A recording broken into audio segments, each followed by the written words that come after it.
আসসালামু আলাইকুম প্রিয় শিক্ষার্থীরা, কেমন আছেন সবাই? আশা করি ভালো আছেন। তো তোমাদের হচ্ছে নতুন ক্লাস 9-এর যে বইটা আছে সেটা হচ্ছে গণিত বই। হ্যাঁ, এই গণিত বইয়ের আজকে নতুন ক্লাস শুরু করবো ইনশাআল্লাহ। আজকে থেকে শুরু, লেকচার নাম্বার 1। তো প্রথম অধ্যায় থেকে আমরা শুরু করতে যাচ্ছি। প্রথম অধ্যায়ের নাম হচ্ছে প্রাত্যহিক জীবনে সেট। তো এই অধ্যায়ে পরে আমরা কি কি শিখবো এখানে দেওয়া আছে, যে সেটের ধারণা পাবো, সেটের প্রকারভেদ পাবো, সেটের অপারেশন মানে যোগ বিয়োগ গুণ ভাগ কিভাবে করে সেটা পাবো। সেটের মধ্যে একটা ভেনচিত্র আছে, ভেনচিত্র কি জিনিস সেটা আমরা জানতে পারবো, ঠিক আছে। ভেনচিত্র কি জিনিস জানতে পারবো, কার্তেশীয় গুণজ কাকে বলে এটা জানতে পারবো, সেটের প্রয়োগ, সেট জিনিসটা কি সেটা আমরা মোটামুটি খুব ভালোভাবে ক্লিয়ার হইতে পারবো, ঠিক আছে। তো তোমরা একটু একটু এগুলো পড়বা, ঠিক আছে, এগুলো পড়বা। তো আমি চলে যাচ্ছি। আচ্ছা, এই যে দেখতেছো এই চিত্রগুলো মূলত ভেন চিত্র, এটা মাথায় রাখতে হবে। হ্যাঁ, এই চিত্রগুলোই মূলত ভেন চিত্র। হ্যাঁ, এই অংশটুকু, ঠিক আছে, এই বোর্ডের মধ্যে যা দেখতে পাচ্ছ এটাই হচ্ছে ভেন চিত্র, ম্যাডাম কিন্তু ভেন চিত্র না। হ্যাঁ, আচ্ছা, প্রাত্যহিক জীবনে যে সেট, এটার কিছু উদাহরণ আমরা জানবো। সেট কি জিনিস? সেট মানে কোনো কিছু সমষ্টি বা দল, মানে কোনো কিছু এক জায়গায় করলে যা হয় সেট, সেটাই কি সেট। যেমন আমরা বলি এক সেট বই কিনতে হবে, এক সেট জামা কিনতে হবে, এক সেট প্যান্ট কিনতে হবে, এক সেট রং পেন্সিল কিনতে হবে, এগুলাই মূলত সেট। যেমন অষ্টম শ্রেণীর বইয়ের সেট, বই কেনো না, গণিত, বাংলা, ইংরেজি, এগুলো ছিল না বই অষ্টম শ্রেণীতে, এগুলো সবগুলো বই মিলে একটা সেট। এবার আসলে রং পেন্সিলের রঙের সেট, রং পেন্সিলের রঙের সেট, এই যে লাল, নীল, সাদা, কালো, এগুলো হচ্ছে রং পেন্সিলের রঙের সেট, ঠিক আছে। ক্রিকেট খেলার সরঞ্জামের সেট, ক্রিকেট খেলার জন্য যা যা লাগে সবগুলো মিলে একটা কি হয়, সেট হয়ে যায়। মূলত মূলত সেট জিনিসটা এটাই। হ্যাঁ, ঠিক আছে, আশা করি বুঝতে পারতেছো। কোনো সমস্যা থাকলে অবশ্যই জিজ্ঞাসা করবা। এদিকে কিছু পড়া লাগবে না, তোমরা একটু পড়ে নিবা জাস্ট। হ্যাঁ, তো এইখানে দেখো, এই সংজ্ঞাটা একটু মুখস্থ রাখবে। বাস্তব বা বিমূর্ত বিভিন্ন বস্তুর সুনির্দিষ্ট সংগ্রহকে সেট বলে। সংগ্রহকে মানে একখানে কোনো জিনিস, কোনো একটা জিনিসকে একখানে সংগ্রহ করে রাখবা, সেটাই হচ্ছে কি সেট, ঠিক আছে। ওকে, তো চলো এবার চলে যাচ্ছি গণিতে সেটের প্রয়োজনীয়তা। এটা একটু বোঝার চেষ্টা করি, কেন আমরা সেট নিয়ে কাজ করব। ধরো তোমাদের বিদ্যালয়ে কিছু শিক্ষার্থী আছে, 100 জন মানে কতজন দেওয়া আছে দেখি একটু, 16 জন শিক্ষার্থী। হ্যাঁ, বিদ্যালয়ে 16 জন শিক্ষার্থী আছে। এই 16 জন শিক্ষার্থীর কুইজ প্রতিযোগিতা হবে, গণিত অলিম্পিয়াড যাকে বলে, গণিত অলিম্পিয়াড হবে। সেই গণিত অলিম্পিয়াডে পূর্ণমান হচ্ছে 100। এখন কে কত নাম্বার পাইলো সেটা একটু তোমাদেরকে দেখতে হবে, ঠিক আছে, কে কত নাম্বার পাইছে। এখানে নাম্বারের তালিকা দেওয়া আছে, হ্যাঁ? কে কত নাম্বার পাইছে সেই নাম্বারের একটা তালিকা দেওয়া আছে, কেমন। পাশাপাশি এখানে বলে দিছে তোমাকে যে প্রাপ্ত নম্বর 60%-এর বেশি তারা জাতীয় পর্যায়ে বিদ্যালয়ের প্রতিনিধিত্ব করবে। যারা 60 নাম্বারের বেশি পাবে তারা জাতীয় পর্যায়ে বিদ্যালয়ের প্রতিনিধিত্ব করবে, ঠিক আছে, মানে উপর ধাপে চলে যাবে। এবার আসো, কি করতে হবে দেখো, যারা 60 নাম্বার এর উপরে পাইছে তাদেরকে একটা দলের দলে ভুক্ত করব। যারা 60 নাম্বারের কম পাইছে বা 60%-এর কম পাইছে তাদেরকে আলাদা দলভুক্ত করব, ঠিক আছে।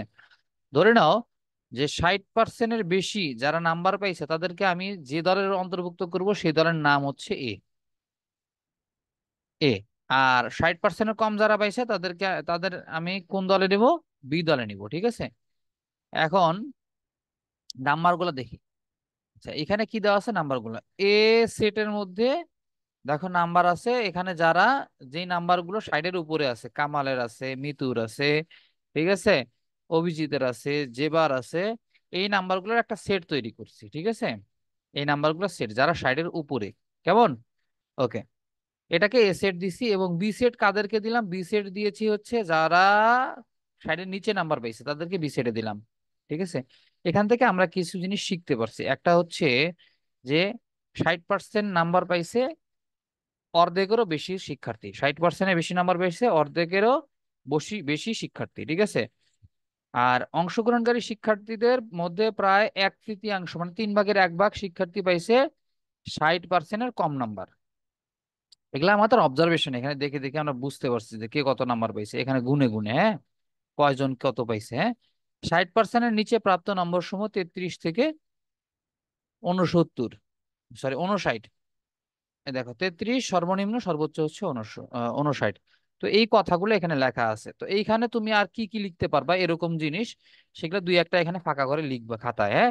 যেমন যে অধিক মানে 60%-এর বেশি নাম্বার পাইছে তাদের মধ্যে সর্বনিম্ন পাইছে হচ্ছে 63, সর্বোচ্চ পাইছে হচ্ছে আমাদের 90, এরকম এগুলা লিখতে পারো, ঠিক আছে।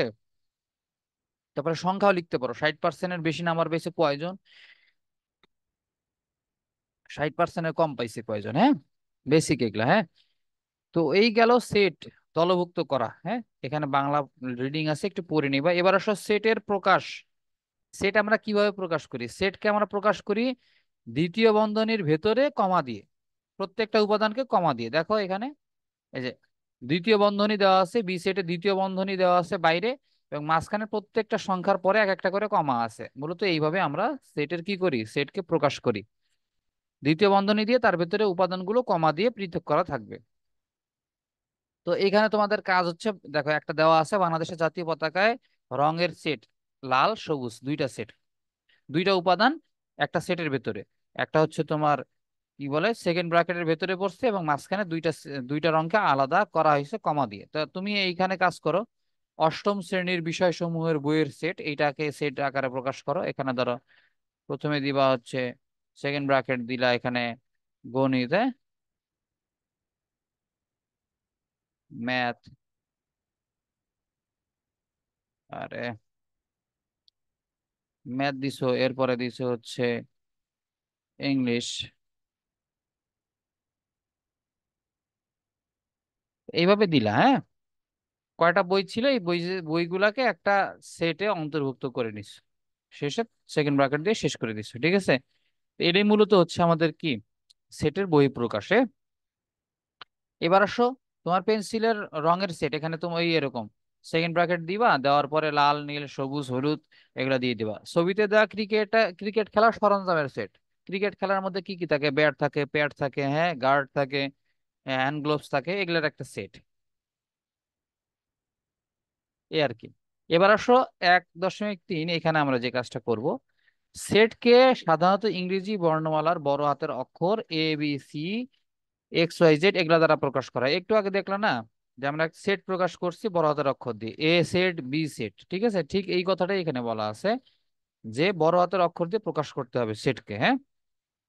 এবং কোন একটি সেটে সংগৃহীত প্রত্যেক বস্তুকে সেটের সদস্য বা উপাদান বলা থাকে। উপাদানকে সাধারণত ইংরেজি বর্ণমালার ছোট হাতের অক্ষর ABC XY ইত্যাদি দ্বারা প্রকাশ করা হয়ে থাকে। ধরো বি একটা সেট, এখানে খেয়াল করো, বি একটা সেট, বি কে বড় হাতের অক্ষর দিয়ে, সেটটাকে বড় হাতের অক্ষর দিয়ে প্রকাশ করছি, এবং উপাদানগুলো এই ভেতরে যা থাকে, এই সেটের ভেতরে যা থাকবে ABCD এগুলা হচ্ছে উপাদান, বি সেটের উপাদান। এগুলা কি বলা হয়? এগুলাকে বলা হয় বি সেটের উপাদান। এটা মনে রাখতে হবে, ঠিক আছে। এবং এই উপাদানগুলো কিন্তু ছোট হাতের অক্ষরে লিখতে হয়, ছোট হাতের অক্ষরে লিখতে হয়, ঠিক আছে, প্রকাশ করা হয়। এবার আসো বি সেট হচ্ছে একটা সেট যার উপাদান এ এবং বি হলে বি সেটের উপাদান কি কি তাহলে পাইলাম এ এবং বি। এই সেটের উপাদানগুলোকে আবার প্রকাশের জন্য একটা স্পেশাল চিহ্ন ব্যবহার করা থাকে, যাকে বলা হয় থাকে এলিমেন্টস অফ বা বিলংস টু, এলিমেন্টস অফ বা বিলংস টু চিহ্ন বলা হয় থাকে, ঠিক আছে। এই চিহ্ন মনে রাখবা। তো এখানে আমরা পড়বো এ বিলংস টু বি অথবা এ এলিমেন্টস অফ বি। মানে কথা হচ্ছে এ হচ্ছে বি সেটের উপাদান, এটাকে বাংলায় বললে এ সেট, এ হচ্ছে বি সেটের উপাদান। আর ইংরেজিতে বললে A is an element of B অথবা এ বিলংস টু বি, ঠিক আছে। এটাই। এবার আসো যদি সি একটা উপাদান হয়, ছোট হাতের অক্ষর মানে একটা উপাদান, যদি সি একটা উপাদান হয়, সেটা কি বি সেটের উপাদান নয়? সি কি বি এর মধ্যে অন্তর্ভুক্ত আছে? না, বি সেটে সি এর কোনো অস্তিত্ব নেই, তার মানে সি বি সেটের উপাদান হইতে পারে না। যদি উপাদান না হয় তাহলে আমরা লিখবো C can not element of B, মানে এলিমেন্ট অফ এর মধ্যে একটা কাটা দিছি, তার মানে সি বি এর উপাদান নয়, এটা দ্বারা এটা বোঝাচ্ছে, ঠিক আছে। এটাকে লিখি C is not an element of B অথবা C is does not belongs to B. এই সিম্পল জিনিসগুলো তোমাদেরকে মাথায় রাখতে হবে, মুখস্থ করতে হবে, কারণ এগুলা যদি মুখস্থ না থাকে পরবর্তীতে কিছুই পারবা না। তো তোমাদের এখানে একটা একক কাজ দেওয়া থাকবে, একক কাজটা হচ্ছে 210 এর মৌলিক উৎপাদক সমূহের সেট তৈরি করে নিচের খালি ঘরে লেখো। 210 এর মৌলিক উৎপাদক, মৌলিক উৎপাদক বুঝো, মানে মৌলিক গুণনীয়ক, এগুলার একটা সেট তৈরি করে এরকম ভাবে লিখবা। ধরো আমি একটু দেখায় দিচ্ছি, তোমরা হিন্টস করবা, বাকিটা আমি নেক্সট ক্লাসে বুঝাই দেবো। 210, এই 210-এর মৌলিক উৎপাদক বা গুণনীয়ক গুলো কি কি? এক দিয়ে ভাগ করা যাবে, 210-কে 1 দিয়ে ভাগ করা যাবে, 210-কে 2 দিয়ে ভাগ করা যাবে, 210-কে 3 দিয়ে ভাগ করা যাবে, ঠিক আছে? এরকম আর কি, হ্যাঁ। তাহলে 1 2 3 4 তুমি এরকম ভাবে সেট লিখবা, 1 2 3। 4 দিয়ে কি ভাগ করা যায়? না, 4 দিয়ে ভাগ করা যাবে না, 5 দিয়ে ভাগ করা যাবে, 5 দিয়ে ভাগ করা যায় 210-কে, ঠিক আছে? তো এরকম করে কত কত দিয়ে ভাগ করা যায় এগুলা বের করে তোমরা একটু এরকম ভাবে দ্বিতীয় বন্ধনীর ভেতরে দিয়ে দিবা, তাহলে সেট তৈরি হয়ে যাবে, ঠিক আছে? আশা করি বুঝতে পারছো। ইনশাআল্লাহ নেক্সট ক্লাসে আমরা এই ম্যাথটা একটু দেখাবো, তোমরা করবা, তারপরে জমা দিবা ফেসবুক গ্রুপে। আর আমি তো করাই দিব নেক্সট ক্লাসে ইনশাআল্লাহ, পরবর্তীতে আমরা আরো শিখবো, হ্যাঁ। ধন্যবাদ সবাইকে।